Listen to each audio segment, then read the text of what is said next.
Ka'bah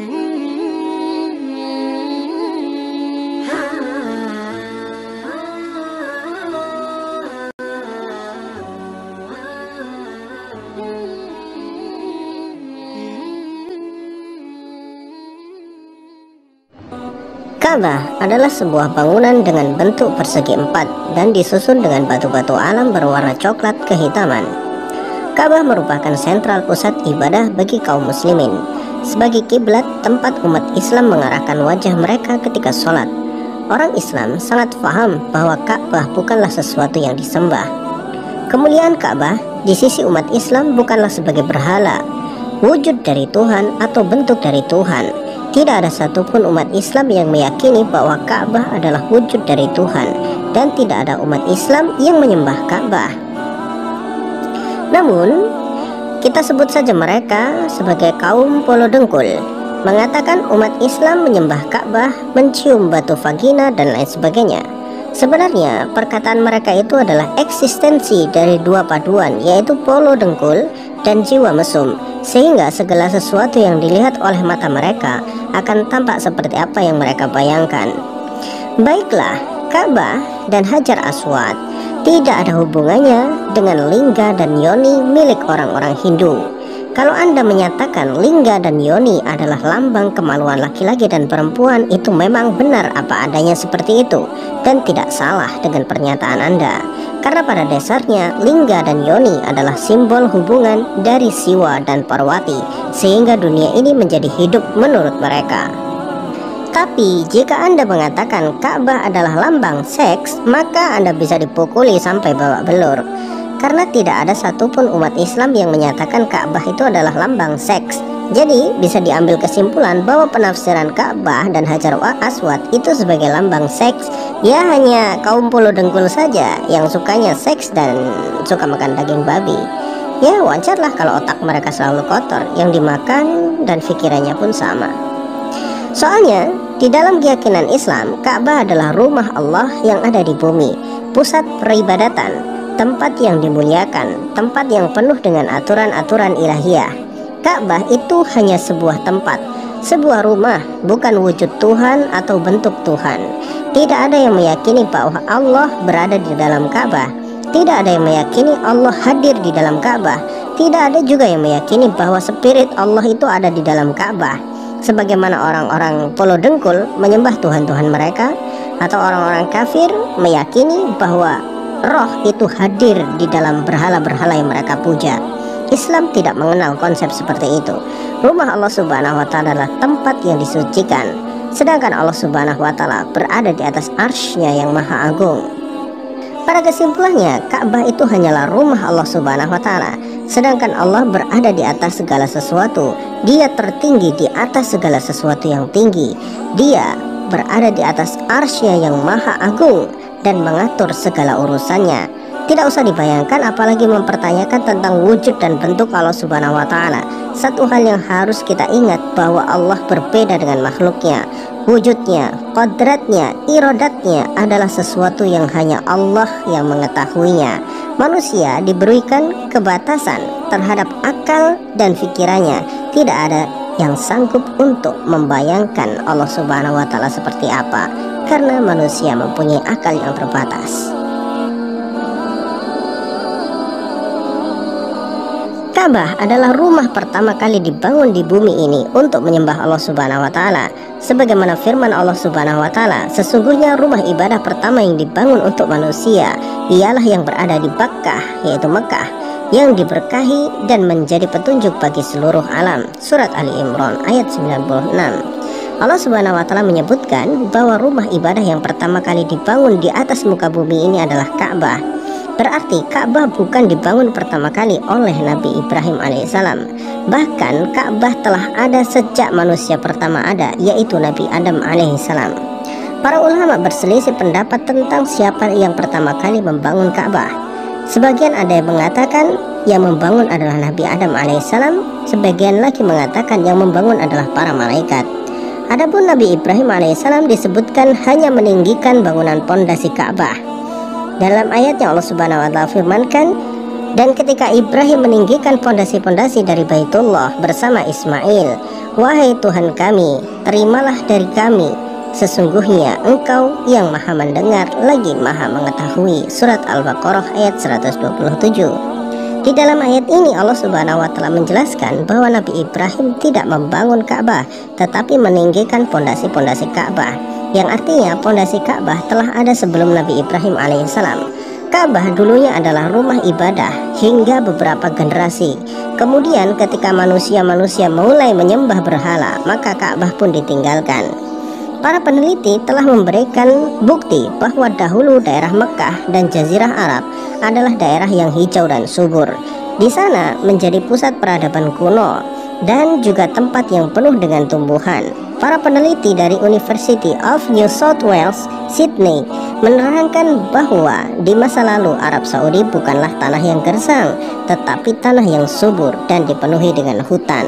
Fosil-fosil yang ditemukan di sekitar gurun pasir Saudi menunjukkan bahwa dahulu gurun itu pernah dihuni oleh ribuan mamalia dan tumbuhan-tumbuhan hijau. Lalu apa hubungannya hasil penelitian ini dengan Ka'bah? Penemuan ini memperkuat bukti bahwa Ka'bah dulu adalah pusat peradaban di masa lampau. Orang-orang yang hidup jauh ribuan tahun sebelum Nabi Ibrahim alaihissalam telah tinggal di Arab Saudi dan menjadikan Ka'bah sebagai sentral peribadatan mereka.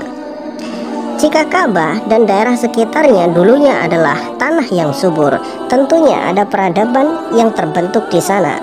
Maka sangat logis jika Allah Subhanahu wa taala sampaikan bahwa Ka'bah adalah rumah ibadah pertama yang dibangun di bumi bagi manusia.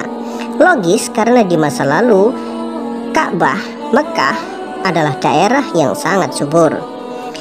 Pembangunan ulang Ka'bah oleh Nabi Ibrahim alaihissalam adalah setelah beliau meninggalkan Hajar dan Ismail di padang gersang itu berdua atas perintah Allah Subhanahu wa taala. Mulanya Hajar yang ditinggalkan di padang gersang itu kebingungan bagaimana bisa ia akan makan dan minum di atas tanah yang tumbuhan tidak tumbuh. Tetapi karena keyakinan kepada Allah Subhanahu wa taala adalah pondasi kehidupan beliau, maka beliau tetap yakin bahwa Allah tidak akan meninggalkan Hajar dan Ismail mati karena haus dan lapar. Maka ketika persediaan air telah habis, bahkan air susu Hajar tidak lagi keluar, Ismail yang kehausan menangis meronta-ronta. Hajar pun panik sehingga ia berlari antara Bukit Sofa dan Marwa sebanyak 7 kali mencari air dan melihat kalau ada rombongan kafilah dagang yang lewat. Namun atas izin Allah Subhanahu wa taala, dari pijakan kaki Nabi Ismail alaihissalam yang menangis kehausan itu keluarlah mata air yang saat ini dikenal sebagai air Zam-Zam. Keluarnya mata air Zam-Zam itulah awal bangkitnya kehidupan di Mekah yang dulunya gersang, kemudian banyak orang-orang yang singgah di sana. Mulanya para pedagang singgah hanya untuk mengambil air minum, karena air Zam-Zam adalah air ternikmat yang pernah mereka minum. Lama-kelamaan mereka membuat rumah di sana dan menetap di Mekah. Saat itu Ka'bah belum dibangun dan belum ditemukan, dan belum menjadi pusat peradaban seperti saat ini. Ketika Nabi Ismail beranjak dewasa, Allah perintahkan kepada Nabi Ibrahim alaihissalam untuk mengunjungi anak dan istrinya di Mekah. Bukan hanya sekedar berkunjung, tetapi juga untuk membangun ulang Ka'bah yang telah terlupakan begitu lama bagi manusia. Sesampainya Nabi Ibrahim di Mekah, dilihatnya putranya telah beranjak dewasa. Ismail adalah putra pertama yang lahir dari Hajar. Sedangkan dari Sarah, Nabi Ibrahim alaihissalam dikaruniai Ishak yang lahir setelah Ismail. Jadi Ishak adalah adiknya Ismail dari ibu yang berbeda. Setelah melepas rindu yang luar biasa kuat di dalam hatinya, Nabi Ibrahim alaihissalam pun mengatakan kepada Ismail bahwa Allah memberikan tugas untuk membangun Ka'bah.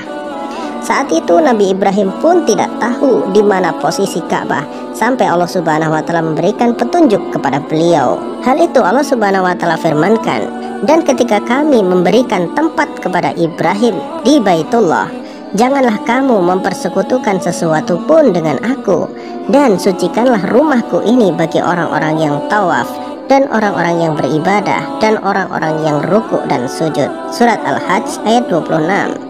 Setelah Nabi Ibrahim alaihissalam mendapatkan petunjuk dari Allah Subhanahu wa taala di mana tempat Ka'bah berada, maka dimulailah pembangunan ulang Ka'bah dari pondasi-pondasinya sehingga berbentuk seperti persegi 4 yang kita ketahui saat ini. Saat itu Nabi Ibrahim alaihissalam telah mulai beranjak sepuh, sehingga beliau menggunakan sebuah batu untuk berpijak dan memasang batu-batu yang lain ke atas pondasi Ka'bah. Batu pijakan Nabi Ibrahim alaihissalam itu kini dikenal sebagai Maqam Ibrahim. Ketika pembangunan Ka'bah hampir selesai, ada sebuah celah di sudut Ka'bah yang berongga, sehingga Nabi Ismail alaihissalam mencari batu yang pas untuk menutup rongga itu. Maka Nabi Ismail alaihissalam diberikan sebuah batu dari surga oleh malaikat Jibril. Batu itu berwarna putih dan berbau harum. Namun karena dosa-dosa manusialah yang membuat batu itu sekarang menjadi berwarna hitam. Hajar Aswad bukanlah berhala yang disembah, tetapi dia adalah tanda dimulainya tawaf dan akhir dari tawaf. Seorang yang melakukan haji atau umroh akan memulai tawafnya dari sudut Hajar Aswad berada dan mengakhiri di tempat itu pula. Itulah fungsi dari Hajar Aswad. Adapun mencium Hajar Aswad adalah untuk mengingat bahwa dahulu batu itu berasal dari surga dan diberikan kepada manusia mulia, yaitu Ibrahim dan Ismail. Dan batu itu juga pernah diangkat oleh tangan manusia paling mulia di muka bumi ini, yaitu Nabi Muhammad SAW saat renovasi Ka'bah ketika umur Nabi Muhammad 35 tahun. Adapun mencium Hajar Aswad bukanlah wajib, tetapi hanya opsional saja. Siapapun boleh, dan kalau tidak juga tidak masalah. Toh Hajar Aswad pernah dicuri selama 20 tahun, dan haji serta umrah tetap dilaksanakan tanpa kendala apapun. Jadi tuduhan-tuduhan orang kafir itu bukan karena mereka bodoh, tetapi karena mereka itu sengaja membodohi diri sendiri dan orang lain.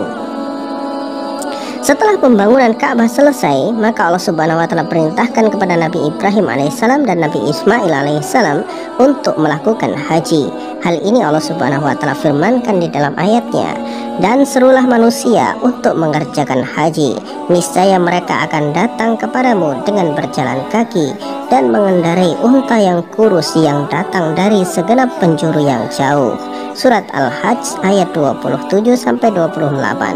Jadi haji telah dilakukan sejak zaman Nabi Ibrahim alaihissalam.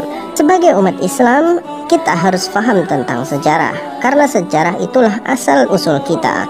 Melupakan sejarah sama saja melupakan siapa kita. Wallahu a'lam bishawab.